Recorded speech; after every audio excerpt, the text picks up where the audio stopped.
Chapter 16 Year 884 PXF Late Spring.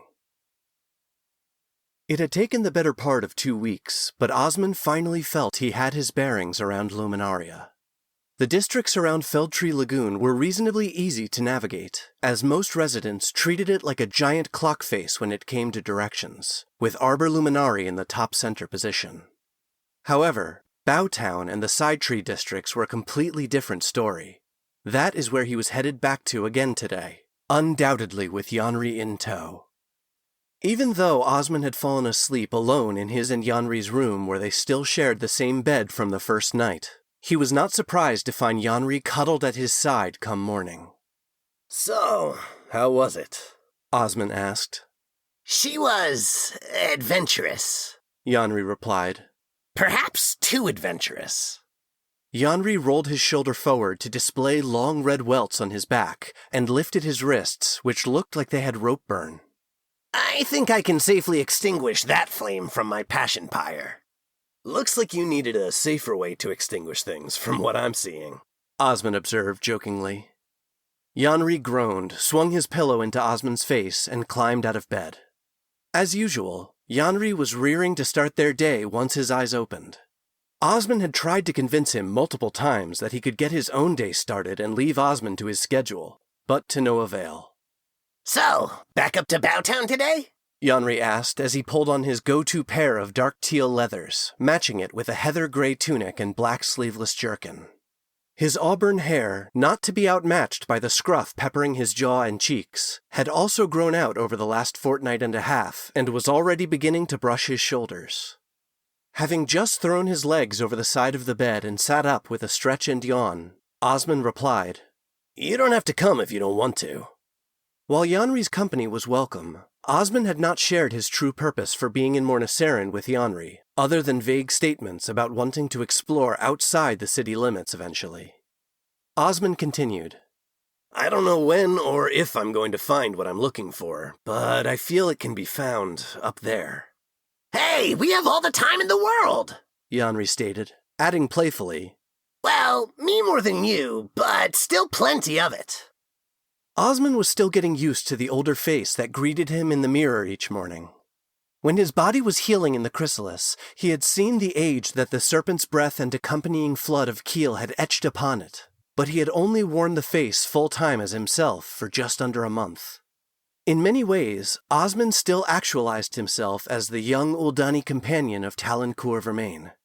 However, when exploring Luminaria, he was now viewed as Yanri's older companion. Yanri's usual incessant chatter had paused. "So, how old are you anyway?" he asked in a tone that spoke volumes about how long he had waited to pose the question. "I'll be 36, Osmond replied, then continued after a moment's thought. "This month, in fact." "Gods, really? You look like you're 50. Yanri exclaimed indelicately, then realizing his words, quickly crossed to Osmond and sat next to him on the edge of the bed. He put an arm over his shoulder, drawing him close. "Hey, I'm sorry. Wow, life really did a number on you, huh?" he asked gently. "I didn't understand but a sliver of what I could read in your face when we met, but if you ever want to tell me more..." Yanri let the words hang. Osmond wrapped his arm around Yanri's waist and gave a squeeze, but remained silent. Yanri then confessed, "I just turned 21, by the way." Osmond turned his head and looked at Yanri. He easily looked 19, perhaps on the edge of 20 in human years.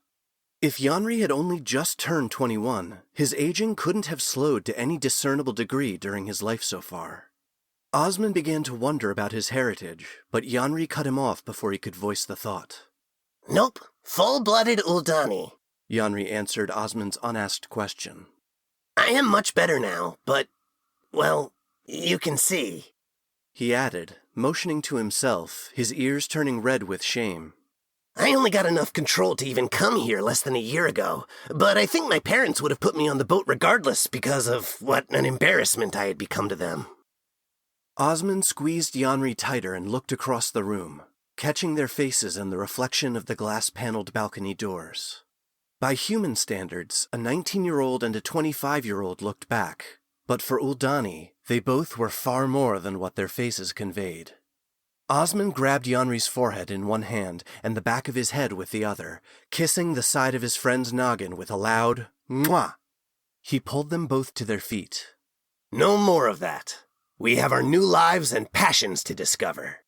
He then lightheartedly added as he examined the dubious rope burns on Yanri's wrists. And maybe some minor healing to find. Osmond quickly sniffed the clothes he had thrown over a chair the night before and decided they could survive another day before being cleaned. Consisting of a functional off-white long tunic, faded gray leathers, and deep green jerkin, Osmond felt his outfit would be acceptable for Bowtown. While his wardrobe was not as extensive or impressive as Yanri's, his few well-made items served him well in almost all situations. Yanri was already waiting with the door to their room pulled open for their departure as Osmond tried to get his freshly cut hair into some semblance of a style. Unlike Yanri, Osmond visited a barber regularly to tame his neglected chestnut curls and indulge in a twice-weekly shave. Osmond had never previously needed a barber's regular service, but now it was practically a necessity. Even the barber, a congenial old bloke whose services were included with Yanri's board, had commented on the thickness of Osmond's hair and compared it to a bear's coat preparing for winter. After receiving the comment, Osmond had diligently checked daily to ensure he wasn't sprouting fur on the rest of his body as part of his new physiology, but thankfully his newfound hirsuteness was isolated to his scalp and face. Get a move on, Wonder Toes. It is a long hike to get to Bowtown. Yanri chided as he impatiently beckoned Osmond toward the door with his hand. Yeah. Let's grab fish rolls or something on the way. Osmond replied as he slid the long gray stiletto that had been Talon's iron dagger into his boot and mock scurried out the door. The two descended the stairs with more joking and jibing, making a general ruckus and usual nuisance of themselves to the more reserved residents of the Windward Star. Luminaria in general was the most genuine example of learning to judge people by their actions, not their appearance, and Osmond and Yanri proved the point daily. Once outside the Windward Star, they sprinted, tripped each other, and wrestled their way to the juice stand where Osmond got his morning beverage each day. Osmond forced his way in front of Yanri at the last second and, with his arms spread wide, holding his roommate back, greeted Jacques, who stood behind the counter. Eye makeup looks great this morning, Jacques. And 9 hells if you aren't going to be bigger than me with all those workouts. Osmond complimented. What are the specials, and your pronouns today? Jacques smiled and replied, She, they, and mango. Jacques looked to be about 16 in human years, but had confided to them that they were 23. In an effort to speed up their physical aging, she was one of the few Uldani who were at Luminaria to try and stoke all their emotions to burn as hotly as possible, having clamped down on them at a precocious age. It was a group Osmond could have easily fallen into had his life gone differently. Yanri stood on his toes and put his chin on Osmond's shoulder. You coming tonight? We're hitting Bowtown, but should be back down well before sunset. Wouldn't miss it, she replied, handing over 2 cups of mango juice and refusing payment from Yanri. Jacques had spotted Yanri and Osmond and their antics on the morning after they had arrived in Luminaria. Thinking themselves hidden in the deep fog that rolled into the city in the early morning hours, they had stripped down and gone skinny dipping in Feldtree Lagoon on a dare that got out of hand. Neither realized how quickly the inner city fog burned off once the sun rose, leaving them with nearly 100 morning coffee drinkers as an audience to their exit from the water to retrieve their clothes. As the two embraced the embarrassment and turned it into an impromptu burlesque, Jacques had called them over with free fresh squeezed as a reward for the show. While they held their clothes in front of them to cover their indecency, Jacques introduced himself, as that was how he was identifying that morning, and said, I need the kind of help only the 2 of you can offer. With a totally unnecessary but appreciated bribe of free juice every morning, Jacques had joined Osmond and Yanri in whatever the two got up to whenever they could. See you there, Yanri replied over his shoulder as they walked away. What's tonight? Osmond asked. You'll see, Yanri replied mysteriously. Osmond rolled his eyes and sighed. Gods help us. The fact that the allure of the upper district to many of the longer-time residents of Luminaria was their relative difficulty to access was not lost on Osman as he and Yanri made the trek to them once again. After following the lagoon promenade to the port, they climbed the amphitheater stairs to the jetty level. The two paused to grab some spiced raw fish rolls sold in the market that appeared every morning, selling the overnight catch fresh out of the nets. The two sat on a stack of fish traps and nets, enjoying their breakfast and resting before the next part of their hike to the upper districts. Osman longingly watched the mist owls darting in and out of the fog as it retreated out to sea. He had not shared with Yanri his ability to soul channel or how he came to be able to do so, and it was starting to weigh on his conscience. Yanri had been forthright and open with him, but Osman had withheld that part of himself from his friend. The night Yanri had drawn his finger across his forearm and the scars there, Osman did not even flinch at telling him their origin. However, he did not give the details on how they had healed and how it had changed him. His soul still felt raw and exposed from that experience, like it hadn't completely settled into place yet. While he didn't mind sharing the parts he felt were behind him, Osman wasn't ready to fully share what and who he was now. Yanri snapped his fingers in front of Osman's eyes, which were focused out to sea. Hey, we better get moving. Still a long way to Bowtown. Once he had Osman's attention, he asked, So, runt or rail? The side tree districts were located amongst the branches of two smaller ironwood trees growing just outside the embrace of the levee roots of Feldtree Lagoon, and through them was the only way to access Upper Luminaria. Much to the consternation of their inhabitants and proprietors located there, the two side tree districts had come to be known as Runt and Rail. What had started centuries ago as a Temptari play on their real names of Runevale and Ryleri had stuck like glue. Now, even the most esteemed shaman council members could be caught in unguarded moments referring to them by their Temptari monikers of Runt and Rail. Let's go through Rail. We always go through Runt, Osman replied. But Rail is taller! Yanri drew out the last word with a pleading whine. I'm just trying to be helpful, Osman replied playfully. You could use the extra exercise. He slapped his open hand on Yanri's belly, which could hardly be called a belly anymore.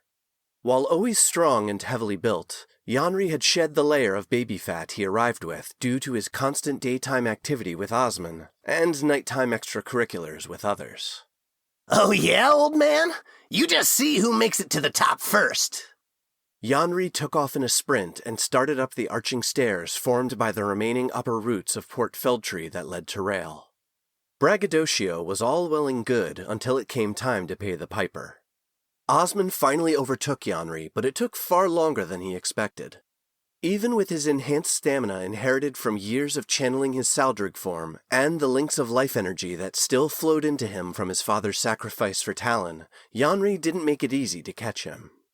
Both, panting and out of breath, struggled for every additional step as they side by side made it to the crest of the arched winding staircase leading to Rail. It didn't surprise Osman to find a group of Temptari armed with colorful fans and driftglide potions when they arrived at the landing that marked the apex of the stairs. He and Yanri had encountered the same on the Runt side stairs all the times they had gone that way to Bowtown. While this point was only 3/4 of the way to Rail, this was the highest point driftgliders could launch from short of going up to Bowtown. Osman watched as 3 Temptari, who looked to be no more than 15, drank the sparkling pink potions, leapt off the roof pathway, and began to drift, light as a feather, down to the lagoon below. They snapped their oversized fans open as they fell to guide their descent, making them look like giant flower blossoms floating on the breeze. Osman and Yanri would descend in a similar but more rapid fashion later that day when they would take the friend's last walk in Bowtown to return to the lagoon. Osman pulled on Yanri's shoulder and said, Almost there, pointing to the downward arch of the stairs that led onto the outer branches of Rail. Down is the worst. If we had gone through Runt, we would be there already. See? Yanri pointed across to the stairs and path running along the roots on the far side of the lagoon, which, indeed, had already joined with Runt's branches. But think of the adventure, seeing a new part of the city for the first time. Osmond spoke as he guided Yanri toward the stairs. There might be a new spice house we could try, Osmond said leadingly. Oh, yay, a new part of the city. You get to be all Mr. Sparkly Wonder Toes while I get weak in the knees, Yanri said dejectedly, but couldn't hide his smile. Osmond pinched Yanri's cheek like the elder Uldani used to do when he was growing up at Horizon's End. Aw, if you swoon, little guy, don't you worry. Your buddy, big old Osmond, will catch you. Yanri playfully slapped away his hand. Don't kid about that. My legs are already shaking, and you'll be sorry if I fall to my death off the side of a thoroughfare. He delivered the last bit as melodramatically as a chided child while wagging his finger under Osmond's nose. The full trip to Rail took a little over 2.5 hours, including their stop for breakfast and a slower pace as they descended the stairs from the landing where the drift gliders were. Osmond was actually thankful for the pace Yanri set. While he had no intention of letting Yanri know, the back of Osmond's legs burned painfully by the time they arrived in Rail's entry district.